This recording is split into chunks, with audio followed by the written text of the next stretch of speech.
시간 우리에게 주시는 하나님의 말씀은 고린도전서 15장 12절에서 20절의 말씀입니다. 고린도전서 15장 12절에서 20절의 말씀 한 절씩 교독으로 봉독하겠습니다. 그리스도께서 죽은 자 가운데서 다시 살아나셨다 전파되었거늘 너희 중에서 어떤 사람들은 어찌하여 죽은 자 가운데서 부활이 없다 하느냐. 만일 죽은 자의 부활이 없으면 그리스도도 다시 살아나지 못하셨으리라.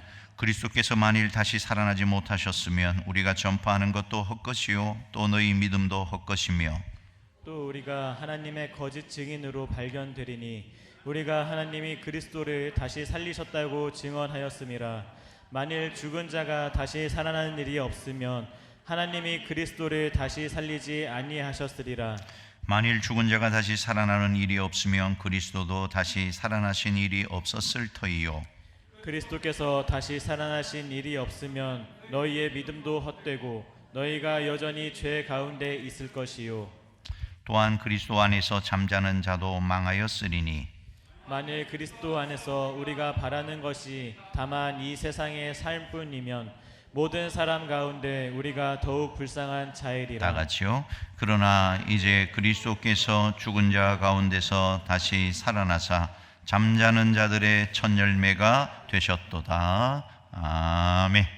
오늘은 부활주일이면서 또 뜻깊은 창립 97주년 기념 주일입니다.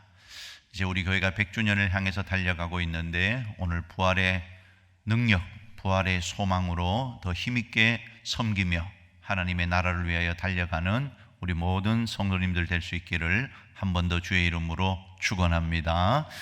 자, 오늘 말씀의 제목은 예수의 부활이 주는 선물입니다. 자, 인류의 가장 무서운 적이 무엇이겠습니까? 그것은 죽음입니다. 아무리 과학이 발달하고 의술이 발달해도 죽음의 문제만은 해결할 수가 없습니다. 그런데 오늘 예수님은 무덤에 장사되셨다가 3일 만에 부활하셨습니다.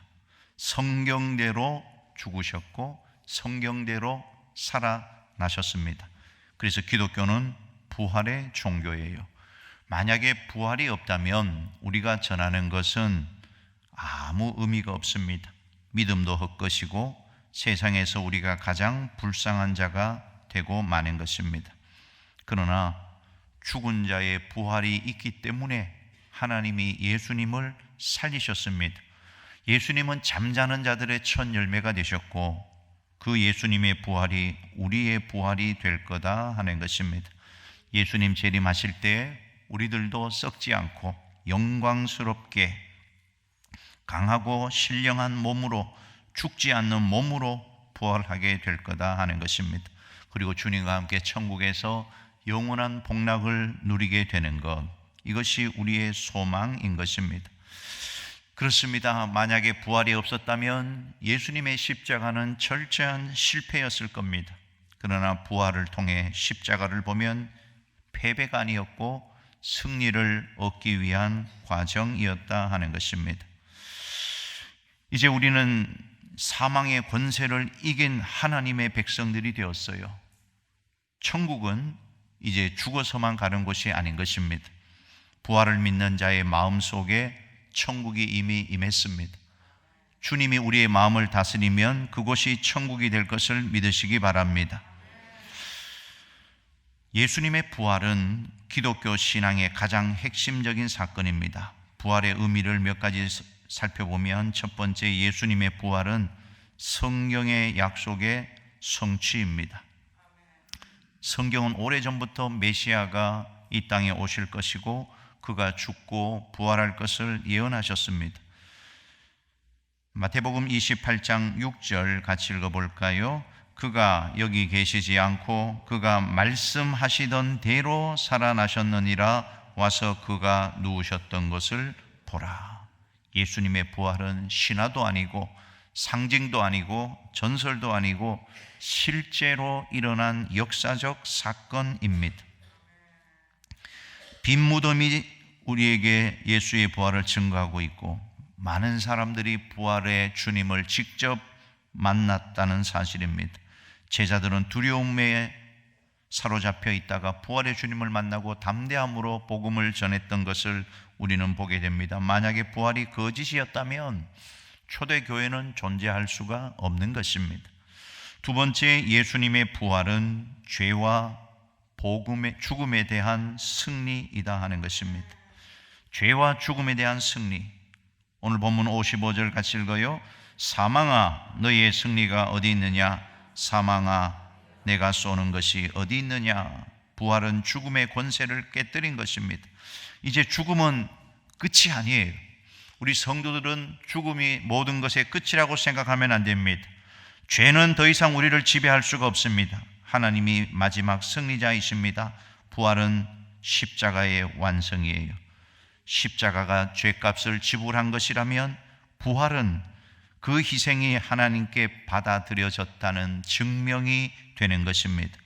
부활은 이렇게 선포합니다. 구원이 완성되었다. 무엇보다 부활은 죽음을 이긴 승리입니다. 죽음이 끝이 아닙니다. 오늘 우리 믿는 자들은 죽음 이후에 부활이 있다는 사실을 믿고 이 땅을 힘있게 살아갈 수 있게 되기를 주님의 이름으로 축원합니다. 세 번째, 예수님의 부활은 우리에게 새 생명의 소망을 준다는 것입니다. 예수님의 부활은 예수님에게만 일어난 사건이 아니라 믿는 자들의 미래적 사건인 것입니다. 로마서 6장 4절 같이 한번 읽어봅니다.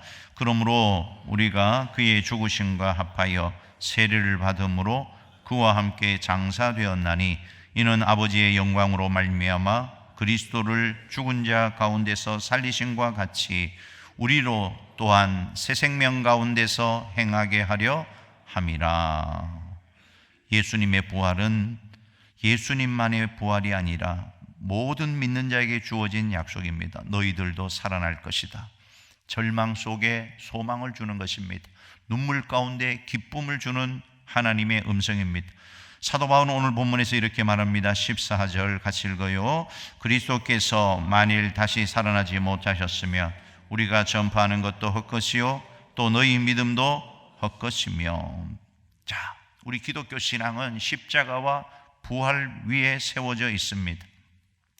만약에 예수님께서 아직도 무덤에 계시고 살아나오지 못하셨다면 어떻게 됐을까? 기독교는 생겨날 수가 없는 겁니다. C.H. 도드라는 신약학자가 이렇게 말했어요. 같이 한번 읽어볼까요? 부활신앙은 교회 안에서 생겨난 것이 아니다. 막연히 예수님을 그리워하는 사람들이 예수님의 환상을 보고 만들어낸 것이 아니다. 오히려 교회를 존재하게 만든 것이 바로 이 부활신앙이다. 교회가 부활신앙을 만들어낸 것이 아니고 예수님이 부활하셨기 때문에 교회가 생겨난 거다 하는 겁니다. 무신론자이고 미국 시카고 트리뷴 법조기자로 일했던 리 스트로벨, 그는 예수 부활의 허구성을 추적하기 위해서 역사학자, 고고학자, 신학자, 의학자, 전문가라는 전문가는 다 만나서 인터뷰를 합니다. 그런데 부활이 거짓이라고 증명하기가 더 어렵다는 사실을 깨닫게 되고 리 스트로벨의 부활의 증거라는 책을 발간하게 됩니다. 그가 탈보 신학교 윌리엄 레인 크레이크 교수와 인터뷰를 하는데 그가 이렇게 말합니다. 부활 이야기에서 빈 무덤을 맨 처음 발견한 사람들로 여자가 등장한다는 사실은 정말 의외가 아닐 수 없다. 복음서 저자들이 아무리 곤란한 내용일지라도 사실을 충실히 기록했음을 보여주며 아울러 여자들이 빈 무덤을 발견한 일이 나중에 꾸며낸 전설이 아니라 역사적 사실이라는 증거이기도 하다. 그 당시 여자의 증언은 법적 효력이 없었습니다. 성경은 여자가 예수의 부활을 제일 먼저 보았다고 기록하고 있단 말입니다. 또 이 스트로벨은 심리학자들을 찾아가서 물어봅니다. 예수님의 부활을 500명이 목격했다는 장면을 성경에서 보고 500명이 동시에 똑같은 환각을 볼 수 있는가? 그들의 전문가들의 대답은 볼 수 없다는 겁니다. 환상이 보이려면 생각이 멍하게 풀려 있어야 하는데 제자들은 지금 십자가 사건 이후에 두려움과 의심과 절망 가운데 빠져 있었다는 겁니다. 또 마이클 리코나라는 사람과 스트로베리 인터뷰를 한 내용입니다. 시신이 무덤 속에 그대로 있었다면 훔쳐갔다는 표현을 쓰지 않았을 뿐더러 제자들이 그 뻔한 거짓말을 위해 평생 고난과 죽음까지 감수했다는 것도 황당무계한 주장이다. 훔쳐갔다는 뻔한 거짓말을 위해서 생명을 걸 수 있을까요? 무신론자 기자 출신의 프랭크 모리슨도 예수님의 부활이 하나의 신화에 불과하다는 것을 증명하기 위해서 펜을 들었다가 조사하면 조사할수록 부활이 역사적 사실이라는 것을 확인하고 누가 돌을 옮겼는가라는 책을 출간합니다. 거기서 이렇게 말합니다. 만약 제자들이 시신을 훔쳐갔다면 그들은 자신들이 만들어낸 거짓말을 위해 고문을 당하고 죽어갔다는 뜻이 된다. 인간 본성상 그런 일은 일어날 수 없다. 또 무덤에 돌이 옮겨졌다는 사실보다 더 놀라운 것은 그 돌이 옮겨진 방식과 그 이후 일어난 사람들의 변화이다. 스승이 처형당하자 절망하여 뿔뿔이 흩어졌던 제자들, 두려워서 꽁꽁 숨어 있었던 그들이, 겁쟁이 제자들이 갑자기 목숨을 걸고 부활을 전파하게 된 것, 그 심리적 동기를 설명할 길은 오직 십자가 부활, 오직 예수의 실제 부활밖에는 없다는 것입니다. 무덤을 막았던 돌은 성경 기록과 고고학적인 근거로 보면 장정 여럿이 달라붙어도 옮길 수 없는 거대한 거였다는 겁니다. 제자들이 훔쳤다면 로마 병사들 몰래 그 무거운 돌을 소리 없이 옮기는 게 가능했겠냐 하는 것입니다. 유대 권력자들이 옮겼다는 가설도 맞지 않다는 겁니다. 부활 소문을 잠재우기 위해서 유대의 권력자들이 시신을 옮겨 놓았다면 시신을 공개해야 되는데 그러지를 못했다는 겁니다. 자, 오늘 본문은 분명히 예수님의 부활을 역사적 사실로 놓고 보면서 이렇게 말합니다. 부정적인 답변 여러 가지를 제시해요. 부활이 없다면 우리가 전파하는 것이 헛것이고 믿음도 헛것이고 하나님에 관한 우리의 증언도 거짓 증언이고 여전히 죄 가운데 있고 예수 믿고 죽은 자들도 다 망하였을 것이라고 말합니다. 그렇습니다. 만약에 그리스도가 다시 살아나지 못했다면 오늘 우리처럼 불쌍한 자가 없다는 것입니다. 생각해 보십시오. 부활이 없다면 예수님의 부활을 믿고 마지막 날 나도 부활될 것을 믿고 신앙생활하고 살아가는 우리 그리스도인들 얼마나 정신 나간 사람들이겠습니까? 그런 아닙니다. 예수님은 죽은 자 가운데 살아나셨습니다. 예수님의 무덤은 비었고 실제적으로 그리고 역사적으로 예수님은 다시 살아나셨습니다. 그러므로 오늘 여기 나오는 모든 부정적인 답변은 긍정적으로 바꾸어지게 된 것입니다. 그렇다면 예수님의 부활을 믿는 우리에게 부활이 주는 선물이 무엇인가? 세 가지입니다. 첫 번째, 예수께서 부활하심으로 우리는 구원을 받았습니다. 오늘 우리의 구원은 예수의 부활 까닭에 증거되고 증명되는 것입니다. 17절 같이 읽어봅시다. 그리스도께서 다시 살아나신 일이 없으면 너희의 믿음도 헛되고 너희가 여전히 죄 가운데 있을 것이요. 여전히 죄 가운데 있을 것이다. 예수가 부활하지 않았다면 죄 가운데서 결국은 죄의 싹슨 사망, 죽음으로 끝나게 되었을 것이다. 그러나 예수님은 부활하셨습니다. 예수님의 부활, 그의 죽음은 우리의 죄를 담당하며 그의 부활은 우리의 구원을 확증하고 있다는 사실입니다. 여러분, 살다가 우리가 죄 지으면 어떻게 될까요? 우리는 그래도 부활을 믿는 성도들은 지옥 가지 않습니다. 더 이상 우리는 심판의 대상이 아니기 때문에 그렇습니다. 우리 성도들이 죄를 지으면 징계는 받지만 심판은 받지 않는다고 성경이 말하고 있어요. 예수님이 부활하셨기 때문에 오늘 우리에게는 절대적으로 이 땅을 살아가면서 의지할 구주 예수님을 얻게 되었다 하는 것입니다. 오늘 14절 말씀 같이 한번 읽어볼까요? 14절입니다. 그리스도께서 만일 다시 살아나지 못하셨으면 우리가 전파하는 것도 헛것이요 또한 너희 믿음도 헛것이며. 믿음이 헛것이다. 예수님이 부활하지 못했다면 믿음은 헛것이다. 그러나 예수님은 살아나셨기 때문에 우리가 가지고 있는 이 믿음, 예수를 믿고 천국 백성이 되는 이 믿음, 확고한 근거를 가지게 되었다 하는 것입니다. 예수님은 죽은 후에 역사에서 사라진 분이거나 우리의 상상 속에서나 존재하는 분이거나 그런 분이 아닌 것입니다. 지금도 살아 역사하시는 분, 우리가 절대적으로 믿고 신뢰하고 의지하고 따라갈 수 있는 분이 예수님이신 것을 믿으시기 바랍니다. 여러분, 우리 인간은 신뢰할 만한 존재가 아니에요. 다른 사람은 고사하고 자기 자신도 믿을 수 없는 존재인 것을 우리는 잘 알고 있다는 것입니다. 그런데 여러분, 우리에게는 확실히 믿을 수 있는 분이 계시다는 것입니다. 그 누구도 믿을 수 없다 해도 확실히 믿을 수 있는 분, 그분이 바로 부활하신 예수 그리스도이십니다. 히브리서 13장 8절입니다. 같이 읽어요. 예수 그리스도는 어제나 오늘이나 영원토록 동일하시니라.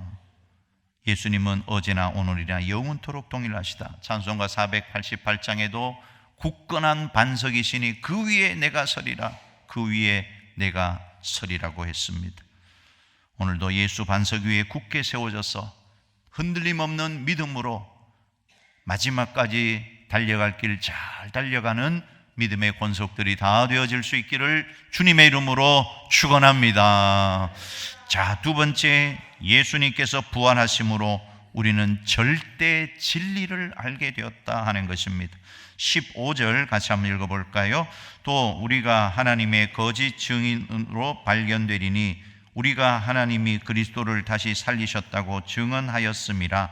만일 죽은 자가 다시 살아나는 일이 없다면 하나님이 그리스도를 다시 살리지 아니하셨으리라. 부활이 없다면 우리가 증언하고 있는 것, 우리가 전도하는 이 모든 게 거짓으로 발견된다는 겁니다. 그러나 예수님은 부활하셨습니다. 그러므로 그 당시 사도들이 예수에 대하여 증언했던 것은 절대 진리가 되었다 하는 사실입니다. 사도들의 증언을 헬라어로 케리그마라고 합니다. 이 케리그마를 교회가 잘 요약해서 정리한 것이 사도신경 크레도입니다. 2000년이 지난 지금까지도 우리는 예배를 드릴 때마다 초대교회 사도들이 신앙을 고백했던 그 고백을 우리는 고백하고 있는 것입니다. 왜요? 시대가 바뀌고 장소가 달라져도 세계 어디서나 누구나 믿어야 할 절대의 진리가 예수의 부활이기 때문에 그런 것입니다. 그러나 요즘 세상은 절대의 진리를 거부합니다. 이런 시대를 가리켜서 포스트 모더니즘의 시대라고 말해요. 포스트 모더니즘의 특징은 절대의 진리를 거부하는 겁니다. 모든 사상을 상대화시켜 버리는 것입니다. 그래서 진리는 뭐냐? 그것을 진리라고 믿는 사람들에게만 진리가 되고 그렇지 않으면 아니라는 겁니다. 예를 들어 동성애가 죄인가? 라고 묻는다면 성경은 뭐라고 말합니까? 단호하게 죄라고 말합니다. 레위기 18장 22절에 그것은 가증한 일이니라. 그러나 요즘 세대는 동성애가 죄냐고 물으면 뭐라고 대답합니까? 죄라고 생각하는 사람에게는 죄가 되겠지만 죄가 아니라고 생각하는 사람에게는 죄가 아니라고 대답합니다. 절대 진리를 강요하지 말라는 겁니다. 그런 것 따위는 없다고 말하고 있는 것입니다. 지금 국회에 역사상 최악의 차별금지법이 발의가 되어 있어요. 만약에 이 법이 통과되면 하나님이 남자와 여자를 유일한 성으로 창조하셨다고 설교할 수 없습니다.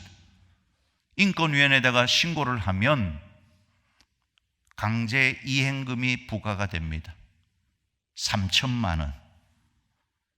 이런 최악의 법이 발의되어 있다는 사실을 알고 우리가 깨어야 해요. 이 시대 사사기 21장 25절 말씀처럼 이스라엘에 왕이 없으므로 사람이 각각 그 소견에 오른 대로 행하였더라. 정말 지금은 사사시대입니다. 다 자기가 옳은 대로 행하고 있어요. 이런 법들이 지금 통과되기 직전에 와 있다는 사실을 깨닫고 기도하셔야 됩니다. 예수님의 부활은 우리가 믿을 수 있는 절대의 진리가 있다는 것을 우리에게 보여주고 있는 것입니다. 아무리 사람들이 아니라고 부정을 해도 죽음에서 부활하심으로 예수님이야말로 하나님이 보내신 유일한 구원자요, 이 예수님을 믿어야 구원받을 수 있다는 절대의 진리를 우리는 갖게 된 것입니다. 그러므로 여러분, 우리가 믿을 수 있는 절대의 진리를 갖게 되었다는 이 사실을 감사하셔야 합니다. 하나님께서 예수님을 부활케 하심으로 절대 진리를 우리에게 주었다는 것, 여러분, 헛된 세상의 사상 위에 인생을 세우지 마시고 절대 진리가 되시는 예수님 위에 여러분의 인생을 굳건히 세워가는 복된 하나님의 자녀들이 다 될 수 있기를 주님의 이름으로 축원합니다. 마지막 세 번째, 예수께서 부활하심으로 우리의 삶은 영원한 의미를 갖게 되었다 하는 것입니다. 19절 같이 읽어봅시다. 만일 그리스도 안에서 우리가 바라는 것이 다만 이 세상의 삶뿐이면 모든 사람 가운데 우리가 더욱 불쌍한 자이리라. 우리가 보고 있는 이 세상이 전부라면 우리는 불쌍한 자라는 겁니다.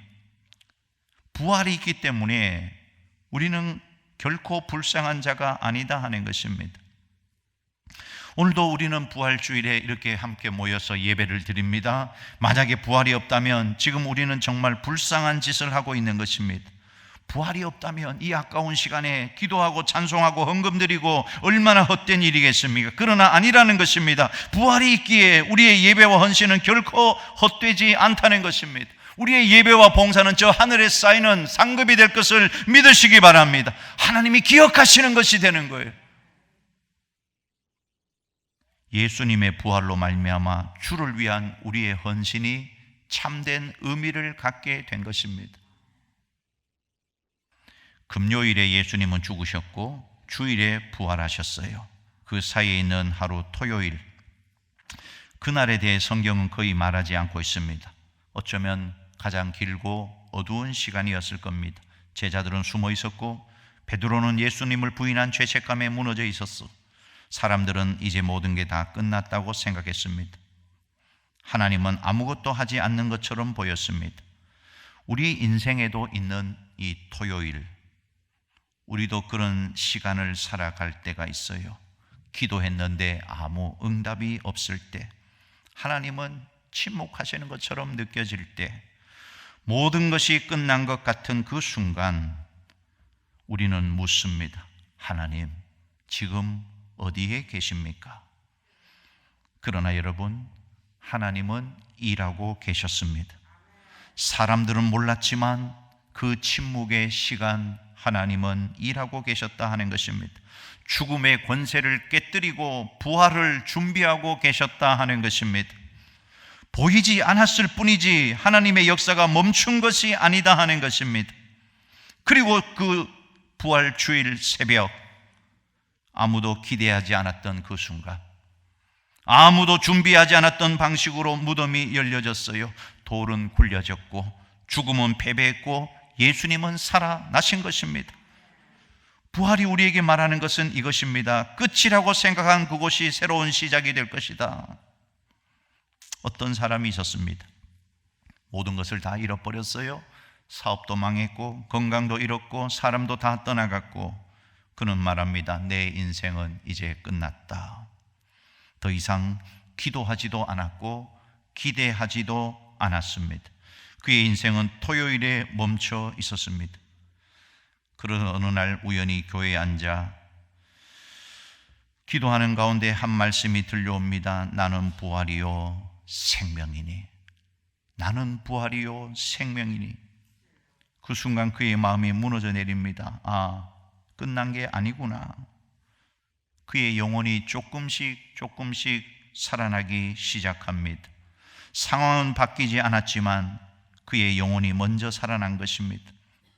그리고 그의 인생이 회복되기 시작합니다. 이것이 부활의 능력입니다.